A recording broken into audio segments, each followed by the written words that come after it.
दोस्तों, क्या देश के अंदर सरकारी खजाने का गलत इस्तेमाल किया जा रहा है? क्या निजी पार्टी को फायदा पहुंचाने के लिए सरकारी ट्रेनों का इस्तेमाल किया जा रहा है? और क्या सच में देश में जो चुनाव हो रहा है उसमें धांधली की जा रही है? और इस तरीके से गंभीर आरोप लगते हुए दिखाई दे रहे हैं।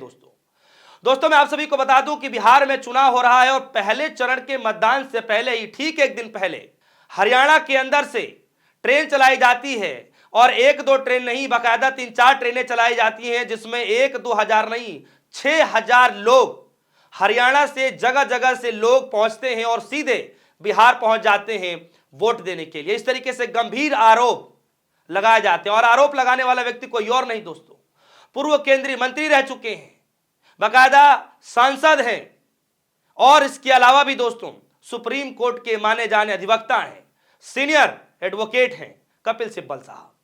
दरअसल उन्होंने बाकायदा प्रेस कॉन्फ्रेंस करते हुए दोस्तों जो गंभीर आरोप लगाए हैं, न सिर्फ चुनाव आयोग पर, बाकायदा जो अश्विनी वैष्णव साहब हैं, रेल मंत्रालय है उनके पास, रेल मंत्री हैं, उनसे भी सवाल मांग लिया था। दोस्तों आप सभी को पता है कि कपिल सिब्बल ने बाकायदा अपने प्रेस कॉन्फ्रेंस में जो कुछ कहा, मुख्य बिंदु आप सभी के सामने रख देता हूं।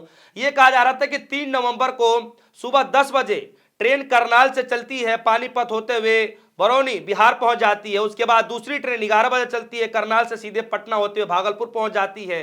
तीसरी ट्रेन और चौथी ट्रेन दोपहर 3 से 4 बजे चलती है, जो कि गुरुग्राम से होते हुए पटना और भागलपुर पहुंच जाती है। यानी कुल मिलाकर के 6,000 लोग हरियाणा से बिहार पहुंच जाते हैं वोट देने के लिए। सोचिए कितना गंभीर मसला है। और दोस्तों कायदे में इस सभी मसलों को देखते हुए चुनाव आयोग को जवाब देना चाहिए था। चलिए, रेल मंत्री से भी जवाब पूछा गया था, तो रेल मंत्रालय ने तो जवाब दिया है, मैं आगे आपको बतलाने जा रहा हूं, लेकिन चुनाव आयोग अभी भी चुप है। जरा देखिए कि प्रेस कॉन्फ्रेंस में किस तरीके से बाकायदे पोल पट्टी खोलते हुए बड़ा खुलासा कर दिया है कपिल सिब्बल साहब ने, जरा सुनिए। आज हम आपको एक ऐसी खबर देना चाहते हैं। हमें मालूम है कि इलेक्शन कमीशन तो कुछ करेगी नहीं, कि उनको अगर रवैया ये लग रहा है, क्योंकि वो बीजेपी के सहयोगी हैं, तो वो क्यों कुछ करेंगे। तो खबर ये है कि 3 नवंबर 2025 में एक ट्रेन चली 10 बजे सुबह। वो ट्रेन करनाल से चली और पानीपत से होते हुए बरौनी गई। इसमें 1500 लोग थे, ये हमें जानकारी है, मिली है जानकारी। एक और ट्रेन चली 11 बजे उसी दिन 3 नवंबर, वो भी करनाल से चली और वो वाया पटना भागलपुर गई। उसमें भी 1500 लोग थे, ये भी हमें जानकारी मिली है। एक तीसरी ट्रेन चली 3 बजे और एक चौथी ट्रेन चली वो भी 4 बजे, और दोनों वो ट्रेन 3 और 4 की गुरुग्राम से चली और पटना होती हुई भागलपुर गई। तो इन 2 ट्रेन में लगभग 3,000 लोग थे। तो अगर आपको गिनती करिए चारों ट्रेनों की, तो लगभग समझ लीजिए कि 6,000 लोग थे। तो 6,000 लोग, ये अब सवाल ये उठता है कि ये लोग चुनाव में, या तो ऐसा है कि भाई केवल हरियाणा में ही स्पेशल ट्रेन चलने की ज़रूरत है कि क्योंकि ये 6,000 लोग बिहार से हैं, तो वहाँ जाकर निश्चित रूप से वोट करेंगे, या तो ये है या इनको भेजा गया है।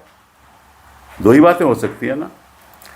तो अगर तो ये हैं जो जेन्युइन वोटर हैं, फिर तो अपने ट्रेन लेकर खुद जाएंगे, फिर तो उनको ज़रूरत नहीं है कोई स्पेशल ट्रेन की।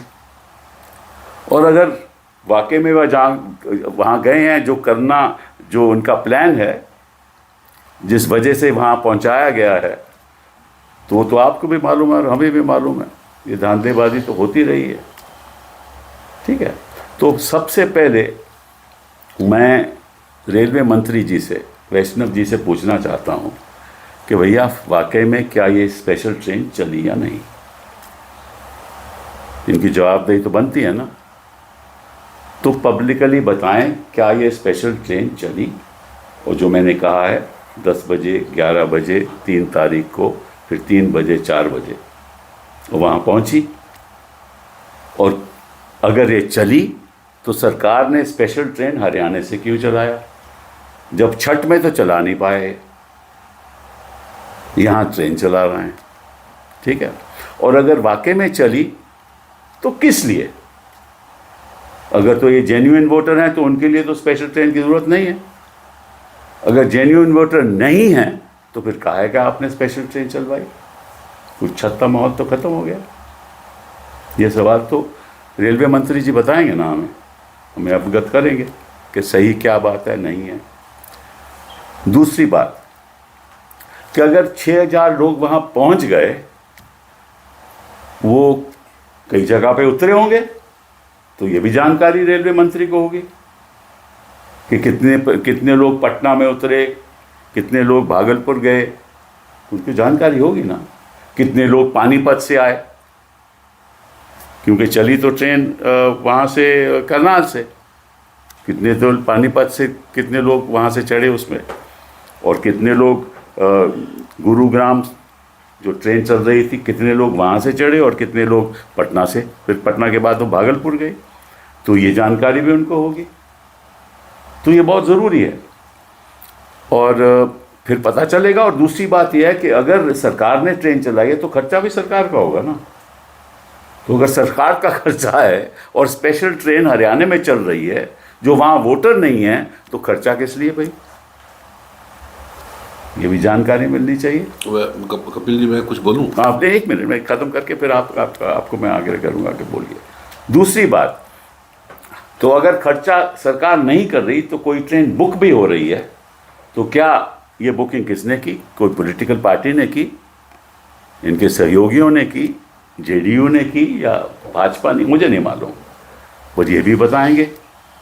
और कुछ और बातें एडी सिंह जी आपको बताएंगे। दोबारा फिर मैं तो दोस्तों सुना आपने, 4 स्पेशल ट्रेन चलाई जाती है और चारों स्पेशल ट्रेन में जो संख्या होती है, जो हरियाणा के जगह जगह से निकल करके बिहार में पहुंचा जाता है, जहां पटना, भागलपुर तमाम जगह पहुंचा जाती है, लगभग 6000 लोग। इस तरीके के आरोप लगाए जाते हैं कपिल सिब्बल द्वारा। और दोस्तों ये आरोप यूं ही नहीं लगाए जा रहे हैं, लगातार कई सारी वीडियोज वायरल हुई थी जिसमें यह दावा किया जा रहा था कि किसी पार्टी के द्वारा बुक करके उनको भेजा जा रहा है। और जिसके तहत दोस्तों कपिल सिब्बल ने बाकायदा प्रेस कॉन्फ्रेंस करते हुए बड़ा खुलासा किया। और 4 स्पेशल ट्रेन चलाई जाती है दोस्तों। और सोचने पर मजबूर होना इसलिए पड़ रहा है कि सोचिए कि जब छठ पूजा होता है उस वक्त जब स्पेशल ट्रेन चलाने के लिए जब लोग कहते हैं तो उस वक्त सरकार सुनती नहीं है, रेल मंत्री जी सुनते नहीं है, उस वक्त ट्रेनें कम पड़ जाती हैं। सोचिए चुनाव का वक्त है तो बाकायदा हरियाणा से लोगों को किस तरीके से भेजा जा रहा है, जो आरोप लगाए जा रहे हैं। 4 स्पेशल ट्रेनें चला दी जाती हैं।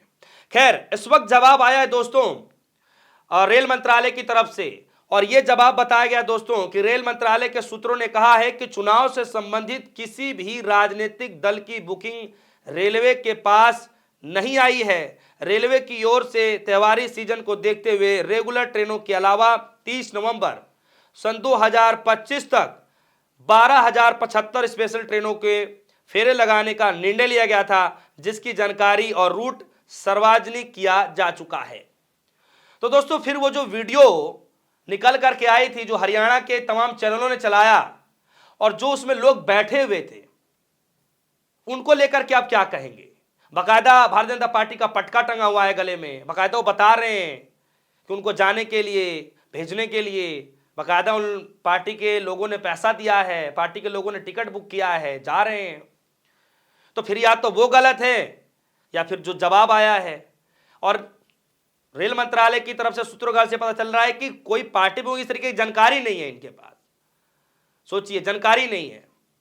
खैर दोस्तों, ये अपने आप में बड़ा अहम सवाल भी है। कपिल सिब्बल साहब जो कुछ बात कहते हैं यूं ही नहीं कहते हैं, बड़ी गंभीरता के साथ और सूझबूझ के साथ जो बातें कहते हैं, इसीलिए कपिल सिब्बल का नाम जाना जाता है। दोस्तों, पूर्व केंद्रीय मंत्री रह चुके हैं, सीनियर एडवोकेट हैं और सांसद भी हैं। सोचिए दोस्तों, और इतना बड़ा गंभीर आरोप लगा रहे हैं और उसके बावजूद भी ज्ञानेश कुमार चुप है। कोई एक जवाब नहीं आ रहा दोस्तों। और सबसे बड़ा सवाल है दोस्तों कि देश की गोदी मीडिया, एकदम पसरा सन्नाटा छाया हुआ स्टूडियो में गोदी मीडिया के, कि एक भी सवाल ज्ञानेश कुमार से नहीं पूछ पा रहे कि भैया ये आरोप लग रहा है, आप इसको लेकर क्या सफाई दे रहे हैं, क्या जवाब दे रहे हैं। सवाल उल्टे राहुल गांधी से पूछा जा रहा है, सवाल उल्टे जो है कपिल सिब्बल से पूछा जा रहा है, सवाल उल्टे जो है विपक्षी पार्टियों से पूछे जा रहे हैं। मैं कहता हूं कि एक बार भारी भरकम सवाल, जो ये सवाल हैं आपके गोदी मीडिया के, ज्ञानेश कुमार जी से क्यों नहीं पूछ पा रहे हैं, जो बैठ बैठ कर सिर्फ ज्ञान ही देते रहते हैं। एक बार सवाल उनसे भी पूछ लीजिए, क्या पता ऐसा जवाब हो उनके पास, या फिर ऐसा जवाब बनाया जा रहा हो कि हम ऐसा एक बार जवाब दे देंगे, प्रेस कॉन्फ्रेंस ऐसा कर देंगे जिसमें सारे जवाब हम दे देंगे। हो सकता है ऐसा भी हो। तो दोस्तों, कपिल सिब्बल की इस खुलासे के बाद आप क्या कैसे देख पा रहे हैं इस पूरे वीडियो को, और क्या सच में ऐसा हो सकता है? आप वीडियो कमेंट सेक्शन में जाइएगा, अपनी राय जरूर रखिएगा, और आप भी बताइएगा कि क्या सच में आपको लगता है कि देश के सरकारी पैसे का, सरकारी ट्रेनों का गलत इस्तेमाल किया जा रहा है। फिलहाल के लिए दीजिए इजाजत। न्यूज़, धन्यवाद।